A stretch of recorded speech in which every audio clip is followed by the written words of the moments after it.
안녕하십니까. 자기주도 학습 지도사 과정을 진행 중인 전성호입니다. 여러분들 지금까지 뇌와 뇌의 학습에 대해서 배웠습니다. 그리고 뇌에서 일어나는 학습에 대해서 자기주도 학습 전략을 한번 살펴봤는데요. 오늘 자기주도 학습 두 번째 자기주도 학습 전략 과정을 한번 살펴볼 겁니다.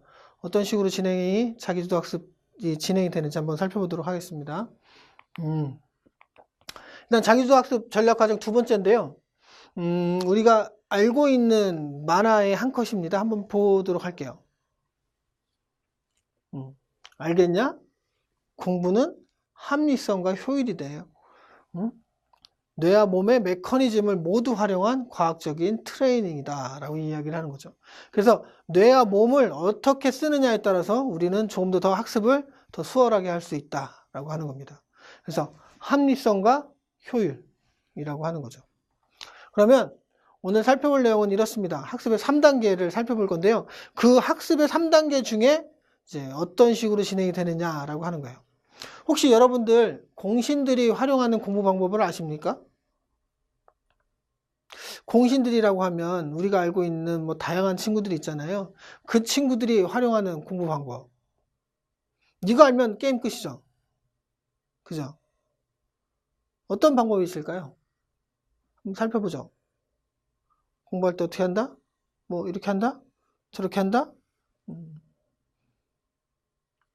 실제로 공부를 하는 공신들의 가장 합리적이고 가장 효율적인 방법은 바로 수업에 열심히 듣는 겁니다. 수업을 열심히 듣죠. 당연히. 안 듣는 친구들이 어디 있습니까? 수업 시간 졸지 않는 거죠. 그러고 난 다음에 어떻게 해요? 복습을 꾸준히 합니다. 그죠? 복습을 꾸준히 하죠. 갔다 와서 가는 동안 이렇게 복습을 합니다. 그리고 마지막으로 뭐예요? 예습하죠. 수업 듣기 전에 내용을 한번 훑어보는 것. 이렇게 합니다. 실제적으로 우리가 알고 있는 모든 공신들의 공부 방법은 수업 시간에 집중하고 꾸준히 복습하고 주기적으로 복습하고 그리고 간간히 예습하는 것. 이 세 가지입니다. 단 이 세 가지가 공신들의 공부 방법이에요. 어떤 식으로 하는지는 떠나서 일단 수업 시간, 복습, 예습. 이렇게 이야기를 하면 많은 분들이 이야기를 하죠. 다 알고 있는 얘기인데? 저도 알아요. 저도 다 알죠. 근데 누구는 성적이 오르고 누구는 성적이 안 오르고. 어떤 차이가 있을까요? 공신들의 공부 방법이라고 하는 이런 과학적인 공부 방법이 있습니다. 그래서 예습, 수업, 복습이라고 하는 거죠. 그러기 위해서 뭐 독서하고 정리하고 기억하고 이해하고 필기하고 암기하고 집중하고 시간관리하고 환경관리 이런 것들을 같이 해준다는 거예요. 이렇게 과학적인 학습 방법을 통해서 과학적인 공부 방법을 통해서 이렇게 자기 자신이라고 하는 자신의 특징, 그 다음에 재능, 강점, 이런 성격들, 학습의 선호도, 다중지능, 이런 다양한 것들을 걸쳐서 자기를 파악하는 거죠. 그것을 어떻게 파악을 하느냐면 뇌과학과 심리학, 교육학 등을 통해서 나는 어떤 사람이냐, 나는 어떤 특징을 가진 어떤 사람이냐라고 하는 것들을 해주는 거예요. 그럼으로써 무엇이 나오냐면 자기만의 학습법이 나온다라고 하는 거죠. 독서할 때 어떻게 독서한다? 이해를 높이기 위해서 어떻게 한다? 집중을 잘하기 위해서 어떻게 한다? 정리를 잘하기 위해서, 필기를 잘하기 위해서, 시간 관리를 잘하기 위해서, 기억, 암기, 환경 관리를 잘하기 위해서 나는 어떻게 한다? 나는 어떤 게 더 편하고 어떤 게 더 잘 되더라 라고 하는 것이 바로 자기만의 학습법이 되는 겁니다. 중요한 건 이렇게 통해서 자기만의 학습법을 찾는다는 거죠. 자기만의 특징을 찾아서. 그럴 때 뇌과학과 심리학, 교육학에 대해서 지식을 좀 알고 있으면 좋다라고 하는 거예요. 그래서 제가 알려드리는 것이 이렇게 뇌과학 기반으로 알려주는 것들을 하고 있고요. 그래서 이러기 위해서 동기, 진로, 목표. 난 왜 공부를 해야 되지? 나는 꿈이 뭐지? 나는 목표가 뭐지? 라고 하는 것이고요. 그러고 난 다음에 난 이렇게 해서 계획을 세우고 이렇게 해서 실행을 하고 이렇게 해서 하다 보니까 이런 식으로 하니까 더 편하네? 습관이 됐네? 라고 하는 것이 발생을 합니다. 이런 것이 바로 자기주도 학습의 기본이 되는 거거든요. 그래서 그 부분을 빼놓고 다시 한번 살펴볼게요. 나만의 학습법이라고 하는 자기만의 공부법이 있습니다. 책을 읽는 방법, 정리하는 방법, 기억하는 방법, 시간관리, 환경관리 있어요. 이런 것들을 자기만의 학습법이라고 하죠. 그러고 난 그 앞에 뭐가 있어요? 난 공부를 왜 하지? 나는 꿈이 뭐지? 난 나중에 뭐가 되고 싶지? 그 다음에 나는 어디를 목표로, 몇 점을 목표로 이렇게 하고 있지? 라고 하는 동기 부분. 그러고 난 다음에 나는 이런 부분을 계획을 해서 이렇게 실행을 하니까 이렇게 해서 습관이 되네. 그러니까 다음번에 공부하기가 더 수월하네. 라고 하는 것.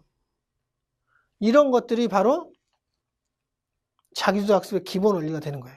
그래서 동기 부분, 진로, 목표를 동기 전략이라고 하는 거고요. 나만의 학습법은 인지 전략이라고 하는 거죠. 그 다음에 계획 실행 습관은 행동 전략이라고 하는 것입니다. 그래서 어떻게 하느냐, 어떻게 동기를 하느냐, 어떻게 나만의 학습법을, 나만의 계획 실행 습관을 어떻게 하느냐, 이런 것이 바로 자기주도 학습 전략이다라고 하는 거죠. 그래서 자기주도 학습의 세 가지 전략, 가장 기본이 되는 세 가지 전략은 바로 동기 전략, 인지 전략, 행동 전략, 이렇게 세 가지가 있습니다. 동기, 인지, 행동. 실제로 우리나라에 자기주도 학습이 들어왔을 때 많은 친구들에게 적용이 될 거다라고 하는 기대를 품고 들어왔습니다. 근데 우리나라에서는 그것이 적용이 안 됐어요. 근데 미국에서는 됐다는 거죠. 왜 됐을까요? 미국에서는 동기 전략이 이미 꿈이 있는 아이들이었다라고 하는 거예요.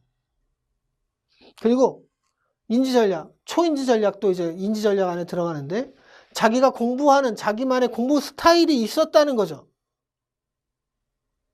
그러고 난 다음에 행동 전략, 그걸 습관을 하기 위해서 아이들이 잘 못했는데 그런 것들을 배우면서 잘 하더라라고 하는 거예요. 근데 우리는 어쩌죠? 우리는 어때요? 공부 왜 하는지 모르죠. 인지 전략 어때요? 공부 어떻게 해야 되는지 모르죠. 그러니 뒤에는 더 모르죠. 그래서 자기주도 학습이 잘 안 됐던 것입니다. 근데 우리가 알고 있는 이 자기주도 학습이라고 하는 건 미국의 영재 프로그램 중에 하나예요. 그러니까 우리 아이들이 다 영재일 필요는 없어요. 근데 영재처럼 대우를 해주자라고 하는 거죠. 그러기 위해서 동기 전략을 더 강화해야 되고요. 인지 전략을 좀 더 높여야 되고요. 행동 전략을 더 치밀하게 해야 된다라고 하는 거죠. 그래서 학습 전략, 동기, 인지, 행동 전략 있는데요. 이런 것들을 좀 세분해 보면 이런 것들이 있습니다. 동기 전략 안에는 자기의 능력을 좀 더 긍정적으로 보는 자기 효능감이 있고요. 그 다음에 낙관주의가 있습니다. 자기 자신의 미래를 조금 더 긍정적으로 보는 것. 진로 직업. 아까 전에 살펴봤죠? 진로. 학습 목표. 목표가 되는 점수대가 있어야 된다라고 하는 거죠. 내가 50점이었는데 60점으로 가기를 원한다. 60점이었는데 70점으로, 80점으로, 90점으로, 100점으로 가기를 원한다. 라고 하는 거고요. 마지막으로 이제 꿈과 비전. 너는 꿈이 뭐니? 넌 뭐가 되고 싶니? 라고 하는 것. 입니다. 인지 전략을 살펴볼까요? 인지 전략은 이런 부분들이 이제 동기 전략에 속하는 거고요. 그다음 인지 전략입니다. 인지 전략이라고 하는 것은 우리가 배우는 과정 중에 어떤 방법들을 쓰느냐인 건데요. 집중하기. 수업 시간에 어떻게 집중하느냐? 자기의 집중력이 흐트러진 걸 어떻게 빠르게 회복을 시키느냐? 이런 것들입니다. 독서하기. 어떻게 빠르게 읽느냐? 어떻게 효율적으로 읽느냐. 그다음에 필기하기. 수업 시간의 내용들을 어떤 식으로 적느냐. 어떤 식으로 이해를 하고 적어내느냐라고 하는 거죠. 그다음에 자기가 어떤 식으로 자기가 중요하다고 생각하는 걸 기억하고 있느냐. 중요합니다. 그다음에 시험치기라고 하는 거죠. 우리나라 자기주도 학습 전략에는 시험치기가 별로 없는데요. 실제로 미국에서의 들어오는 것들을 살펴보면 시험치기 전략이라고 하는 것이 있습니다. 그래서 이런 부분들을 학습 기술이라고 하죠. 그래서 인지 전략, 그래서 여기에다가 이제 초인지 전략, 내가 공부한 것을 돌아보니 내가 어느 부분을 잘한 것 같고 어느 부분을 좀 못한 것 같더라까지 가면 초인지 전략이라고 합니다. 행동 전략입니다. 행동 전략은 어떤 것이 있느냐? 시간 관리. 내가 시간을 어떻게 쓰고 있는지를 본인 스스로 파악을 해야 된다라고 하는 거죠. 그래서 중요한 건 어떤 거예요? 시간을 어떻게 쓴다? 자기가 원하는 대로 쓴다. 실제로 시간 관리라고 하는 것은 자기가 놀기 위해서 하는 거예요. 환경 관리 있습니다. 그래서 외부의 환경들 어떤 식으로 자기가 환경 관리를 하느냐. 그 다음에 도움 관리라고 하는 것이 있어요. 내가 그 문제를 해결을 못할 때 누구에게 누가 나를 도와줄 수 있는가. 그래서 도움을 관리할 수 있는 거고요. 그 다음에 스트레스 관리. 자기가 너무 스트레스를 받아요. 그럼 스트레스를 풀 수 있는 것들이 있어야 된다라고 하는 거죠. 시험 관리.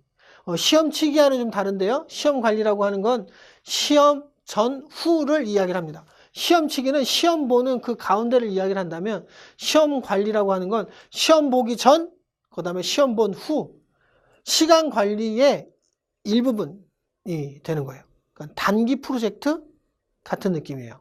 그래서 시간 관리를 하는 친구들이 시험 관리도 잘하죠. 근데 시험 관리를 잘하는 친구들이 시간 관리를 잘한다? 그거는 별개의 이야기라고 하는 거죠. 그래서 이런 부분들을 뭐라고 얘기를 하냐면 학습 습관에 대한 문제다라고 이야기를 해요. 특히나 이런 것들을 인지전략, 동기전략, 행동전략을 살펴보면 실제로 인지전략이 필요한 부분이 어느 때에 필요할까요? 이 집중하기, 독서하기, 필기하기, 기억하기, 시험치기. 초등, 중등, 고등 다 필요하긴 해요.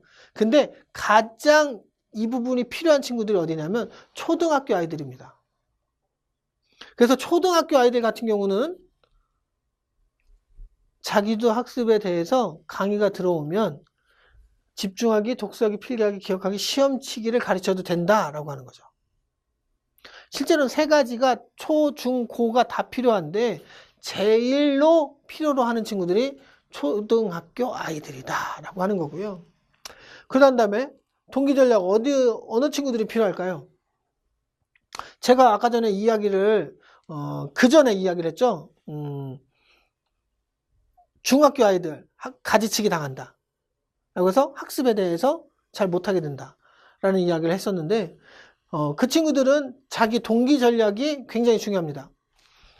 왜냐하면 공부를 해야 될 이유를 잘 못 찾는 거예요. 그래서 초등학교 때는 공부를 할 이유를 잘 찾죠. 엄마, 아빠, 또 누구보다 이기기 위해서 이렇게 잘 찾죠. 물론 이제 자기의 목표를 찾아서 하는 아이들도 있지만, 근데 중학교 아이들 같은 경우는 어떻습니까? 자기가 공부할 이유를 잘 몰라요. 그래서 동기 전략이 필요한 부분이고요. 행동 전략은 그럼 누구에게 필요할까요? 필요로 하는 친구들이 고등학교 아이들이 이곳에 많이 편중이 되어 있습니다. 그래서 자기주도 학습이다라고 했을 때 초등학교 아이들, 중학교 아이들, 고등학교 아이들에게 제시되는 것들이 좀 다릅니다. 그래서 초등학교 아이들 인지전략, 중학교 아이들 동기전략, 그 다음에 고등학교 아이들 행동전략으로 해서 제공되는 것이 좀 다른데요. 실제로 이것들을 다 다뤄주는 게 좋습니다. 그래서 우리가 자기 스스로 주도하는 힘이라고 하는 것이 있어요. 이것이 자기도 학습인데요. 학습의 학습 과정을 스스로 이끌어 나가는 과정이 학습 활동입니다. 그리고 시행착오와 연습을 통해서 자기주도 학습 과정을 능력을 완성하게 되는데 중요한 건 부모님들이